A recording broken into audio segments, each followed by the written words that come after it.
Drama की शुरुआत हमारी फीमेल लीड फेई को दिखाए जाने से होती है, जो कि शीनो ग्रुप की डॉटर है। अचानक से उसकी आंखें अपनी क्लास में खुलती है। वो अपने चारों तरफ की जगह देखकर पूरी तरीके से हैरान हो जाती है और उसे समझ आ जाता है कि उसका रीबर्थ हुआ है। यहाँ पर फेई की नजर 3 लड़कियों पर पड़ती है, जिनमें से एक लड़की जिसका नाम फियोना होता है वो बाकी की 2 लड़कियों से कह रही होती है, हमारा स्कूल जल्द ही खत्म हो जाएगा, मुझे लगता है कि हमें एक अब्रॉड ट्रिप पर जाना चाहिए। उन लड़कियों को देखकर फेई को अपनी पिछली जिंदगी की यादें आती हैं, जिसमें मियो नाम की लड़की उसे बोल रही होती है, क्या तुम्हें वाकई में लगता है कि तुम इतनी ज्यादा अमीर हो कि तुम्हारे अकाउंट में इतने सारे पैसे होंगे? जी उसे कहती है, देखो ख्वाब देखना बंद करो, एक तो तुम्हें यहाँ पर लेकर आए हैं, उसके बावजूद भी तुम ऐसी हरकतें कर रही हो। इसके बाद हम फियोना को उसके साथ टेरिस पर देखते हैं, जहाँ पर फियोना कहती है, तो तुम मेरी शिकायत करोगी कि मैंने तुम्हारे पैसे चोरी किए हैं, इससे अच्छा है कि मैं तुम्हें मार दूं। एंड फियोना फेई को टेरिस पर से धक्का दे देती है, जहां से गिरकर उस बेचारी की मौत हो जाती है। सीन वापस प्रेजेंट में शिफ्ट होता है, जहां पर फेई उन लोगों को देखकर सोचती है, मेरी पिछली जिंदगी में फियोना को पता चल गया था कि मेरे अकाउंट में काफी सारे पैसे हैं, इसीलिए उसने मेरे साथ ऐसा किया। उसने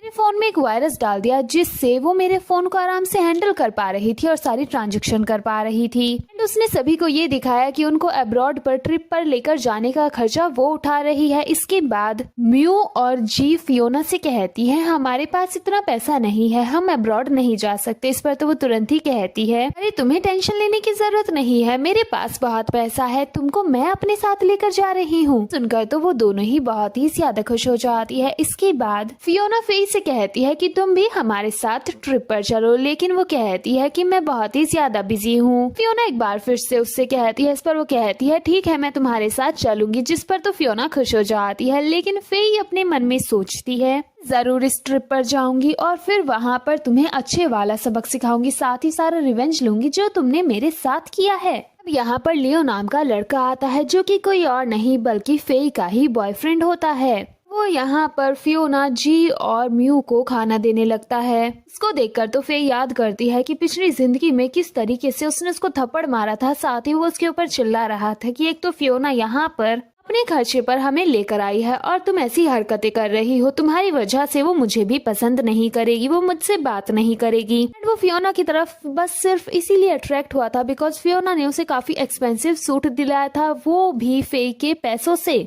अब यहाँ पर लियो को भी ट्रिप के बारे में पता चलता है, वो भी बहुत ही ज्यादा एक्साइटेड हो जाता है और तुरंत ही कह देता है कि मैं भी तुम्हारे साथ ही चलूंगा। वो जल्दी से फेई के पास भागकर आता है और कहता है, तुम्हारे रूममेट तो बहुत ही ज्यादा ग्रेट है, तुमने कभी पहले इससे मुझे इंट्रोड्यूस क्यों नहीं कराया? पर तो फेई कहती है, तुम लोग बात करो, मुझे लाइब्रेरी जाना है, और वो जाने लगती है। लेकिन फियोना उसका हाथ पकड़ के कहती है, देखो कल हमें निकलना है तो तुम याद से टाइम पर पहुंच जाना। इस पर तो तुरंत ही लियो कहता है, अरे टेंशन मत लो, मैं इसको एकदम टाइम से लेकर आ जाऊंगा। फेई भी उसकी तरफ स्माइल करके वहां से चली जाती है। जिसके बाद तो फियोना मन ही मन खुश हो रही थी। वो बस यही सोचे जा रही थी कि उसके फोन में वायरस को इंस्टॉल कर दूंगी, जिसके बाद उसके फोन की सारी चीजें मेरी हो जाएंगी, उसका बैंक अकाउंट भी। लेकिन फेई उसे देखकर सोच रही थी कि इस बार मैं खुद को बेवकूफ नहीं बनने दूंगी और इस बार मैं तुम्हें बहुत ही अच्छा सबक सिखाऊंगी। अब अगली सुबह हम इन चारों को देखते हैं, जहाँ पर ये अपने लगेज के साथ स्कूल के बाहर खड़े हुए थे और यहाँ पर 2 लग्जरी कार आती है, जिन्हें देखकर तो लियो एकदम ही पागल हो जाता है। लेकिन फियोना यहाँ पर कहती है, फेई अभी तक क्यों नहीं आई? एंड उसको तो बड़ी टेंशन हो जाती है बिकॉज अगर फेई नहीं आएगी तो वो सारा बिल कैसे पे करेगी। लियो से भी कहने लगती है कि जल्दी से बताओ वो कहाँ पर है। इस पर वो कहता है, उसने कहा था कि वो टाइम से आ जाएगी।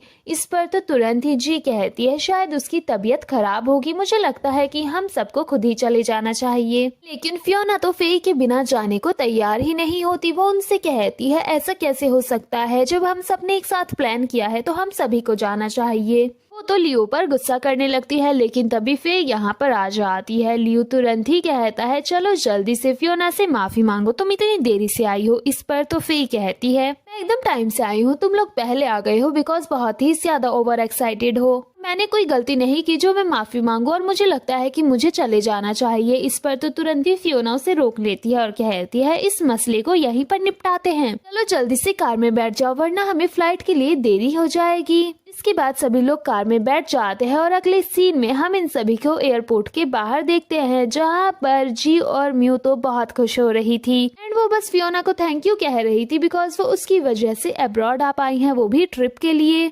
यहाँ पर एक आदमी उसके पास आता है और वो फियोना से कहता है आपने हमारी सर्विस का इस्तेमाल किया है, अब आपको बिल पे करना चाहिए बिकॉज हमारी सर्विस यहीं तक थी। वो उसको बिल बता देता है। इस पर तो जी और म्यू कहते हैं प्रिंसेस है फियोना तो वो तो आराम से पे कर देगी। फियोना भी इतराते हुए अपना फोन निकालती है लेकिन फिर तुरंत ही कहती है अरे मेरे फोन की तो बैटरी ही लो है, और वो फेई से कहती है क्या तुम अपना फोन मुझे दे सकती हो क्योंकि मुझे बिल पे करना है, मैं अपने घर कॉल करके कहूंगी और बस बिल पे हो जाएगा। इस पर तो फे कहती है बिल्कुल, और फिर वो तुरंत ही कहती है अरे शिट मेरा फोन और हैंडबैग तो ट्रेन में ही रह गया है। ये सुनते ही तो वो टेंशन में आ जाती है और फियोना कहने लगती है आखिर ऐसा कैसे हो सकता है। तभी लियो कहता है तुम मेरा फोन यूज कर लो और वो उसको अपना फोन दे देता है। इस पर तो वो घबराते हुए उसी के फोन को ले लेती है और उसी के अकाउंट से बिल पे कर देती है। साथ ही वो उन लोगों से कहती है मुझे अभी इसका हैंडबैग और फोन चाहिए, ट्रेन में जाओ ढूंढो और उसे लेकर आओ। इसके बाद तुरंत ही यहाँ पर लियो के फोन में मैसेज आ जाता है कि उसके अकाउंट से पैसे कट हुए हैं। इस पर तो वो टेंशन में आ जाता है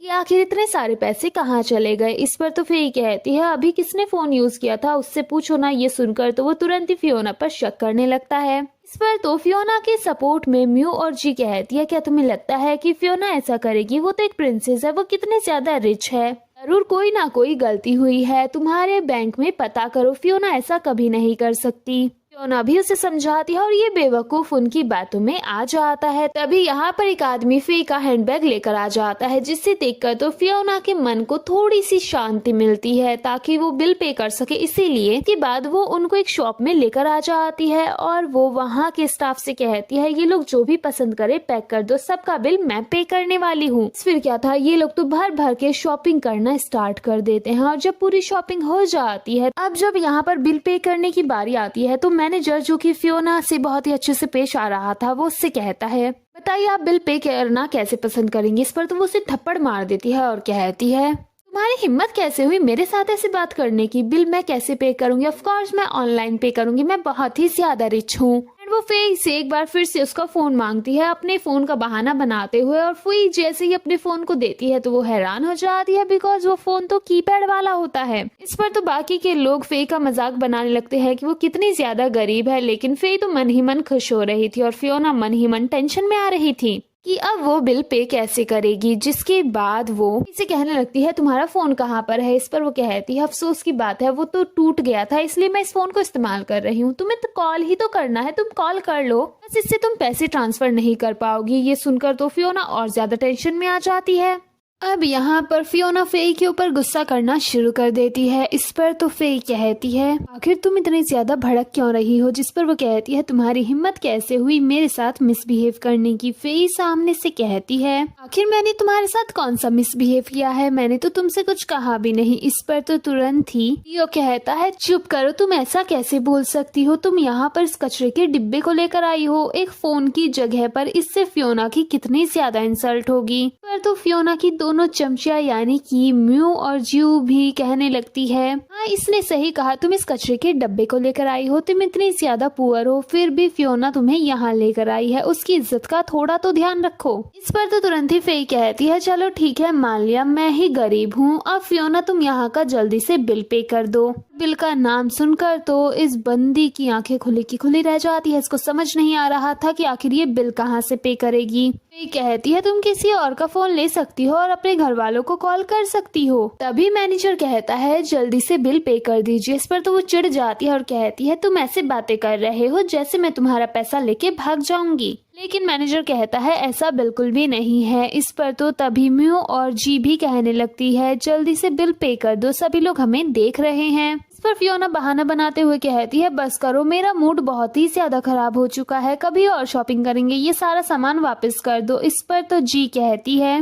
ऐसा कैसे हो सकता है, इनवॉइस बन चुका है, अब इसको कैसे रिटर्न कर सकते हैं। तभी मैनेजर कहता है रिटर्न और एक्सचेंज की तो कोई पॉलिसी ही नहीं है इनवॉइस के बाद, अब आपको बिल पे करना ही होगा। ये सुनकर फियोना और भी ज्यादा चिढ़ जाती है और वो कहती है बिल मैं आराम से पे कर सकती हूँ, मैं बहुत ही ज्यादा रिच हूँ। एंड फिर वो जी और म्यू से कहती है अभी मेरा मन नहीं है, चलो कहीं और चलते हैं, पहले होटल जाते हैं। लेकिन तभी म्यू कहती है हैंडबैग बहुत ही ज्यादा अच्छा है, हमने तो हमेशा फेक ही खरीदा है, ये ब्रांडेड है। और फेक का नाम सुनकर इसके दिमाग की बत्ती जलती है और ये कहती है, फेक, तुमने सही कहा, ये हैंडबैग यहाँ पर फेक हैं। मेरे पास घर पर इतने सारे हैंडबैग है, मैं जानती हूँ रियल कौन सा है फेक कौन सा है, इसको देखकर ही बता सकती हूँ कि फेक है। एंड वो दोनों ही उनको जमीन में फेंक देती है। इस पर तो तुरंत ही फेई जोर से कहती है, क्या तुमने क्या कहा, यहाँ की सब चीजें फेक हैं। ये सुनकर तो मैनेजर कहता है, आप हमारे ऊपर इस तरीके से इल्जाम नहीं लगा सकती, जरा ध्यान से देखिए, हमारे पास सर्टिफिकेट है और यहाँ पर बहुत सारे रिच लोग भी आते हैं। कुछ लोग तो ऐसे हैं जो कि हमेशा हमारे पास से ही सामान खरीदते हैं, आप हमारे ऊपर इल्जाम नहीं लगा सकती। इस पर तो उसकी बोलती बंद हो जाती है। तभी फेई फियोना से कहती है, कहीं ऐसा तो नहीं है कि तुम्हारे पास पैसे ही नहीं हो। ये सुनकर तो तुरंत ही जी कहने लगती है, भला तुम क्या बोल रही हो, तुम्हें पता है ना यहाँ का सारा खर्चा फियोना ही उठाने वाली है, वैसे भी वो बहुत ही ज्यादा रिच है और तुमने तो उसका लाइफस्टाइल देखा ही है, वो कितने ज्यादा अच्छे और सुंदर कपड़े पहनती है। वे कहती है, तो कहो ना यहाँ का बिल पे करे। तभी मैनेजर कहता है, आप जल्दी से बिल पे कर दीजिए वरना मैं पुलिस को बुलाऊंगा। पुलिस का नाम सुनकर तो फियोना बहुत ही ज्यादा घबरा जाती है और वो तुरंत ही कहती है कि मेरे पास कोई पैसे नहीं है बिल्स पे करने के लिए। ये सुनकर फेस स्माइल करना शुरू कर देती है, लेकिन तभी जी तुरंत ही फियोना से कहती है, तुम मजाक कर रही हो ना, देखो ऐसा मजाक मत करो, तुमने कहा था कि सारे बिल्स तुम पे करोगी, तभी तो हम यहाँ पर आए हैं।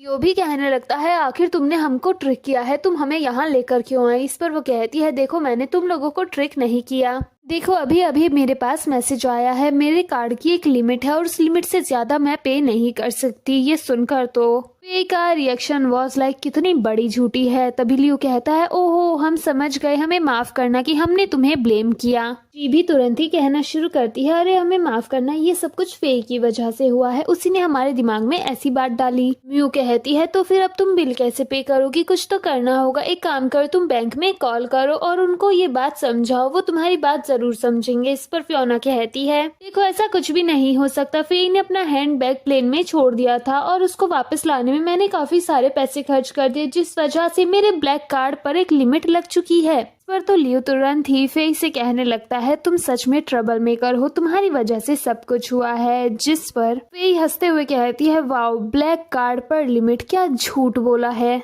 जिस पर लियो उससे कहता है, तुम ऐसा कैसे कह सकती हो, तुम्हें कैसे पता कि ब्लैक कार्ड पर लिमिट नहीं होती, तुमने कौन सा ब्लैक कार्ड यूज किया है। लियो फियोना से कहता है, तुम्हारी फैमिली कितनी ज्यादा रिच है, किसी को कॉल करो और बिल पे करवाओ। इस पर वो कहती है, देखो सभी कार्ड पर लिमिट लग चुकी है, मैं किसी को कॉल नहीं करना चाहती, सारा सामान वापस करो, चलो यहाँ से चलते हैं। ये सुनकर तो मैनेजर कहता है, आप लोग यहाँ से जाना चाहते हैं बिना बिल पे किए। एंड वो सिक्योरिटी को बुला लेता है। सिक्योरिटी को देखकर तो सभी की हालत पतली हो जाती है। तभी लियो कहता है, क्या तुम नहीं जानते कि ये कौन है। इस पर मैनेजर कहता है, मुझे घंटा फर्क नहीं पड़ता कि ये कौन है, लेकिन बिल पे किए बिना यहाँ से नहीं जा सकते तुम लोग। इस पर तो फियोना तुरंत ही लियो से कहती है, प्लीज मुझे बचाओ, मैं बहुत ही ज्यादा डरी हुई हूँ। इस पर वो कहता है, मैं तुम्हें प्रोटेक्ट करूंगा। ये सुनकर फियोना अपने मन में सोचती है, सारा बिल इसी के नाम पर फाड़ देती हूँ, यहाँ पर झगड़ा करवा देती हूँ और इसमें लियो को उलझवा देती हूँ, मौका मिलते ही यहाँ से निकल जाऊंगी।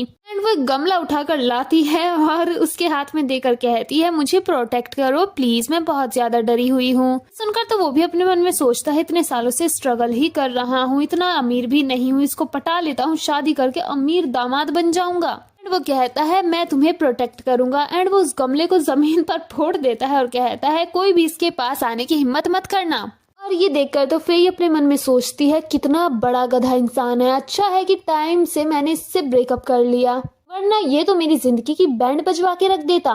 देखकर तो मैनेजर लियो के ऊपर चिल्लाता है। इस पर वो कहता है, चुप करो मैनेजर, तुम्हें पता भी है फियोना कितनी ज्यादा रिच है, वो इस स्टोर की सारी चीजों को खरीद सकती है। एंड फिर वो यहाँ पर तोड़फोड़ मचाना शुरू कर देता है। ये देखकर तो फे को काफी ज्यादा हंसी आ रही थी। वो आगे आता है और कहता है, तुमने अपनी सिक्योरिटी को नहीं भेजा तो इसी तरीके से मैं सारे सामान यहाँ पर तोड़ता रहूंगा। ये सुनकर तो फियोना खुश हो जाती है, लेकिन जैसे ही वो कहता है, रही तुम्हारे सामान की बात, तो ये सारा बिल फियोना पे कर देगी, तो उसके चेहरे का तो रंग ही उड़ जाता है और वो तुरंत ही कहती है, यहाँ पर चीजें तुम तोड़ रहे हो, ये तुम क्या कर रहे हो, मैं इसका बिल पे क्यों करूंगी।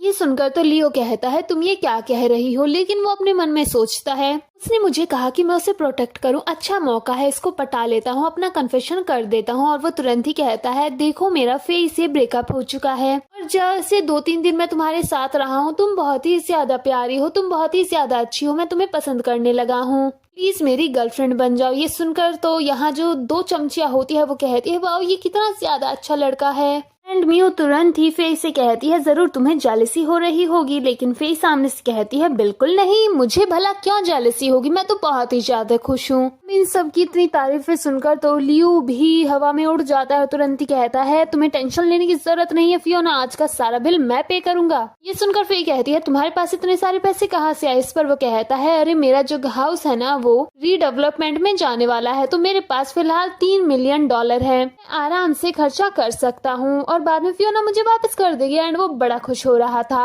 और रही फियोना की बात, उसे तो ऐसा ही बकरा चाहिए था।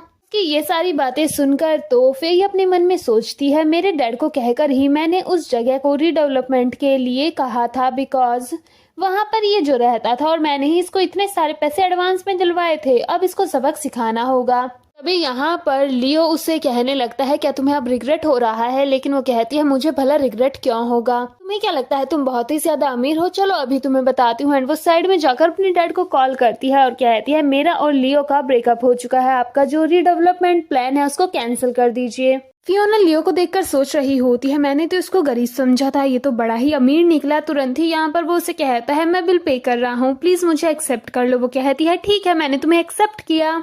बस फिर क्या था, लियो फुल स्टाइल मारते हुए अपना कार्ड निकालता है और मैनेजर के ऊपर फेंक कर कहता है चलो अब जल्दी से पैसे इसमें से कट कर लो। मैनेजर जब पैसे कटवाता है तो वो तो फेल हो जाता है। ये देखकर तो ये बंदा हैरान हो जाता है और फिर जल्दी से अपनी मॉम को कॉल करता है। उसकी मॉम बताती है कि जो रीडेवलपमेंट का प्लान था वो कैंसिल हो गया है, इसलिए हमें सारा पैसा वापस करना पड़ा। ये जानकर तो वो हैरान हो जाता है और फिर वो सोचने लगता है कि अभी अभी पेन ने उससे कहा था कि वो अपने पैसे वापस ले लेगी। फिर वो सोचता है वो इतनी ज्यादा अमीर कैसे हो सकती है, मैं ही फालतू सोच रहा हूँ। वो वापस जाकर फियोना को बताता है दरअसल रीडेवलपमेंट का प्लान ना कैंसिल हो चुका है, हमारे पेरेंट्स को पैसे वापस करने पड़े हैं, अब तुम्हें ही बिल पे करना होगा। ये जानकर तो उसे बड़ा गुस्सा आ जाता है। यहाँ पर इसकी दोनों चमचियां कहती है तुम अपने पेरेंट्स को कॉल क्यों नहीं करती, किसी और के कार्ड पर पैसे मंगवा लो। लेकिन तभी फेई कहती है तुम दोनों इसकी दोस्त हो, तुम्हें इसकी तरफ से पे करना चाहिए, इसकी मदद करनी चाहिए, वरना जितने पैसों का बिल यहाँ बना है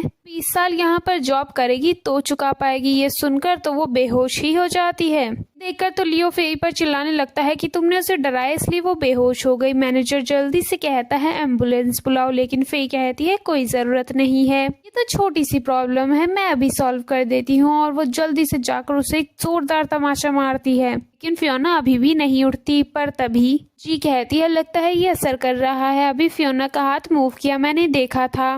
पर तो फेई कहती है फिर हमें कोई मजबूत चीज चाहिए जैसे कोई कील कोई बैट। इस पर तो तुरंत ही मैनेजर कहता है मेरे पास बेसबॉल बैट है, मैं लेकर आता हूँ। और इसका नाम सुनते ही तो फियोना उठकर खड़ी हो जाती है और कहती है मैं एकदम ही ठीक हूँ। इस पर तो मैनेजर कहता है अब अगर आपको होश आ गया हो तो बिल पे कर दीजिए। सुनकर तो इसको बड़ा गुस्सा आता है और वो धीरे से फेई से कहती है अच्छा खासा भागने का मौका मिला था और तुमने सारा प्लान फेल कर दिया। इस पर तो फेई जोर से कहती है ओह अच्छा बेहोश होने का तुमने नाटक किया था ताकि तुम भाग सको, अरे अरे मुझे तो पता ही नहीं था। सुनकर तो यहाँ पर खड़े हुए इसके चमचों को गुस्सा आ जाता है और इसकी दोनों चमचियां कहने लगती है तुम नाटक कर रही थी, तुमने कहा था कि तुम सारा खर्चा उठाओगी, लेकिन तुम तो यहाँ पर हमें ही फंसवाना चाहती हो। इस पर लियो भी कहता है तुम बड़ी ही धोखेबाज हो। इस पर तो फियोना को गुस्सा आता है और वो कहती है ये जितनी भी चीजें हैं ना तुमने खुद चूज की है, तुमने खुद ली है, अब इसका बिल भी तुम्हें ही पे करना होगा, मेरे ऊपर बिल फाड़ने की जरूरत नहीं है। सुनकर तो इसकी चमचियों को इतना गुस्सा आता है कि उनमें से एक इसके बाल पकड़ लेती है और इसको पूरा घुमा देती है। बस फिर क्या था, तीनों इसकी बैंड बजा देते हैं।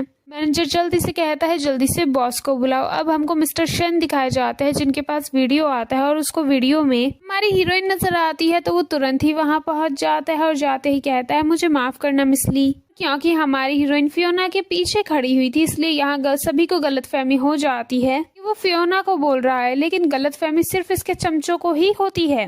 फिर क्या था, ये बंदी भी मौके का अच्छा फायदा उठाती है और कहती है ये जगह बिल्कुल अच्छी नहीं है। इस पर तो मिस्टर शन तुरंत ही साफ सफाई करने को कहते हैं, लेकिन तभी फेई कहती है मैं चाहती हूँ कि जिसने ये गड़बड़ी की है उससे इसका मुआवजा लिया जाए। ये सुनते ही तो लियो कहता है तुम फिर से गड़बड़ी कर रही हो, दिखता नहीं है यहाँ पर क्या हो रहा है, यहाँ पर मिस्टर शन एक नेकलेस लेकर आते हैं और कहते हैं ये आपके लिए है। ये देखकर तो उसके सभी दोस्त खुश हो जाते हैं और कहते हैं अब ये आपसे माफी मांग रहे हैं। तो सच में एक प्रिंसेस हो। लिए तो कहता है तुम तो महारानी हो, तुमने मुझे एक्सेप्ट किया है, मैं तुम्हारा बॉयफ्रेंड हूँ, प्लीज मुझे अपनी जिंदगी से मत निकालना, सिर्फ और सिर्फ फेई की वजह से उसकी सारी गलती है। उसकी चमचिया भी कहने लगती है तुमने सही कहा, ये एकदम प्रिंसेस है। एंड वो करने लगते हैं यहाँ पे राजकुमारी की जय हो, राजकुमारी की जय हो। मिस्टर शन जैसे ही नेकलेस लेकर आगे आते हैं ये तो एकदम हाथ बढ़ा लेती है आगे नेकलेस के लिए, लेकिन वो तो हमारी हीरोइन के पास चले जाते हैं। इस पर तो तुरंत इसकी चमचे कहती है जरूर इनको ऐसा लगा होगा कि ये फियोना की नौकरानी उसको देने के लिए गए हैं।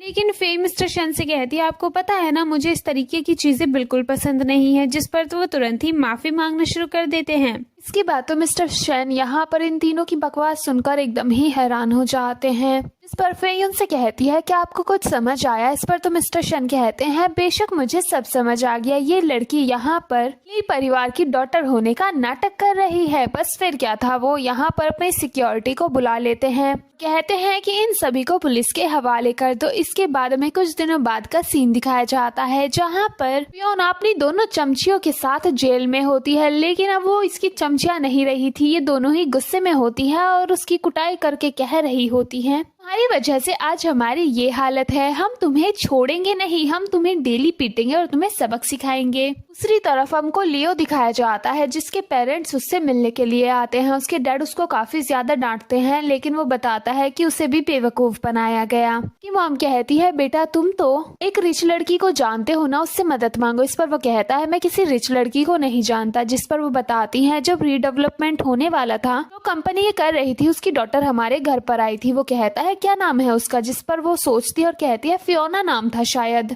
फिर क्या था, इस बंदे के दिमाग में फिर से ये बात बैठ जाती है कि वो एक रिच लड़की है। अगले सीन में हमको फियोना दिखाई जाती है जो कि म्यू के पैर धो रही थी, लेकिन म्यू उसको लात मार देती है। वो उसकी बढ़िया वाली कुटाई करती है, लेकिन पुलिस ऑफिसर यहाँ आ जाता है और फियोना को कहता है तुमसे कोई मिलने आया है। फियोना जल्दी से बाहर आती है तो यहाँ पर उसकी मुलाकात होती है किसी और से नहीं बल्कि लियो से।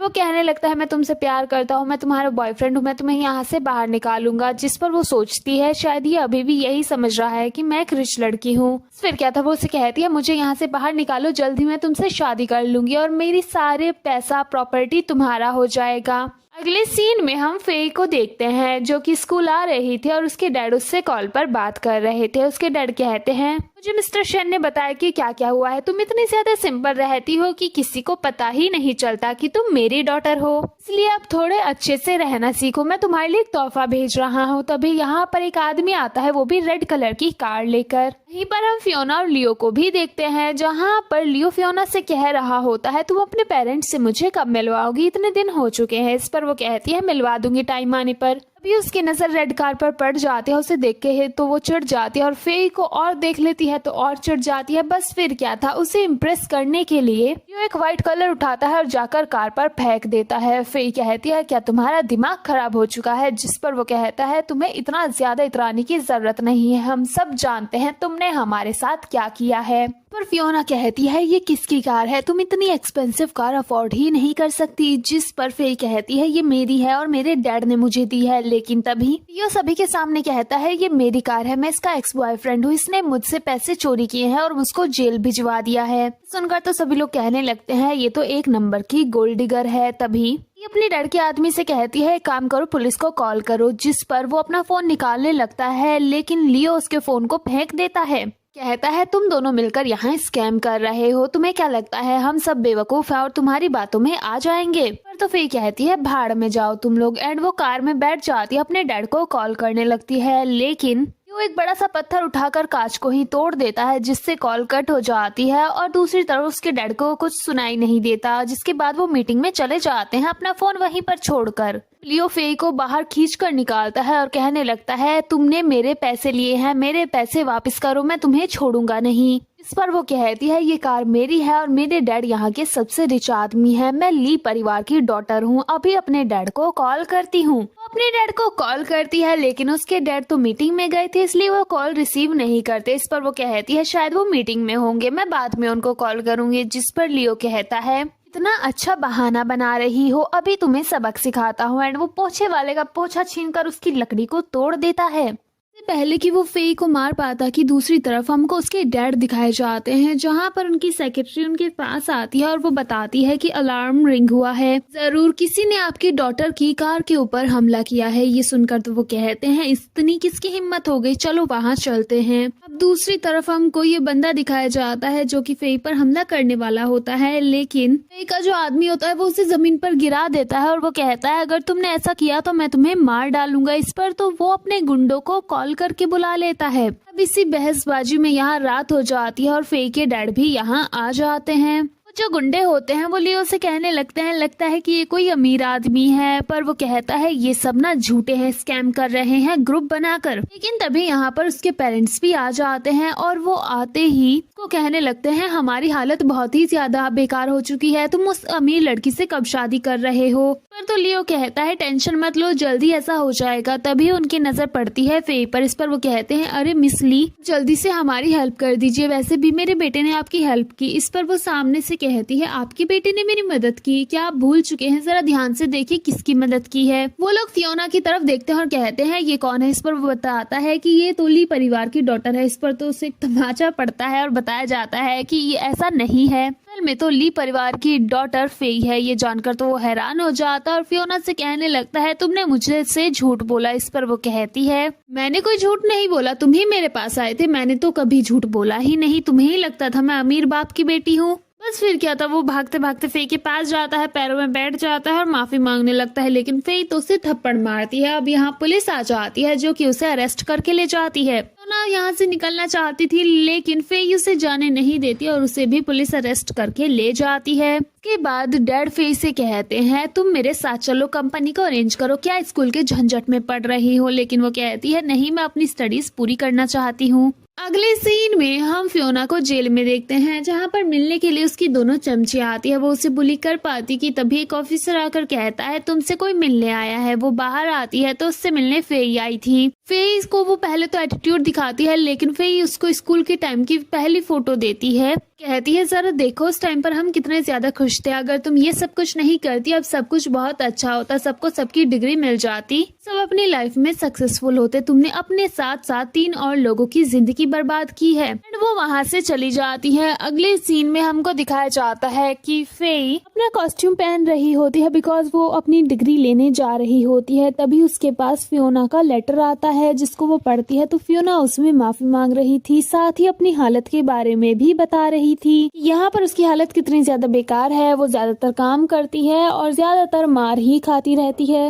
एंड वो बहुत ही ज्यादा शेमफुल थी। अब फेई की नई फ्रेंड्स आती है और कहती है चलो जल्दी से फोटो लेते हैं। अब फेई बाहर आ जाती है, ये सभी एक साथ पिक्चर क्लिक करती है और इसी के साथ ये ड्रामा एंड हो जाता है। अगर आपको ये ड्रामा पसंद आया तो जल्दी से चैनल को सब्सक्राइब कर लीजिए। मिलते हैं जल्द ही न्यू ड्रामा के साथ।